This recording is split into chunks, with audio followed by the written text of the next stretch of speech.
Hello viewers, we are at the next video in this section, Support Vector Machines. Previously, we learnt about the confusion matrix.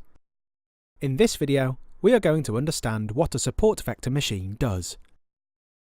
A support vector machine, or SVM, is a classifier that is defined using a separating hyperplane between the classes. This hyperplane is the n-dimensional version of a line. Given labeled training data and a binary classification problem, the SVM finds the optimal hyperplane that separates the training data into two classes. This can easily be extended to the problem with n classes. Let's consider a two-dimensional case with two classes of points. Given that it's 2D, we only have to deal with points and lines in a 2D plane. This is easier to visualize than vectors and hyperplanes in a high-dimensional space. Of course, this is a simplified version of the SVM problem, but it is important to understand it and visualize it before we can apply it to high-dimensional data. Consider this figure.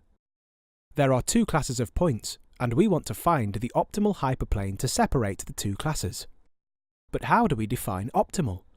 In this picture, the solid line represents the best hyperplane.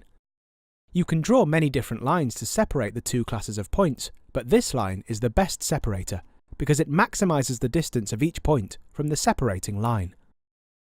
The points on the dotted lines are called support vectors. The perpendicular distance between the two dotted lines is called maximum margin.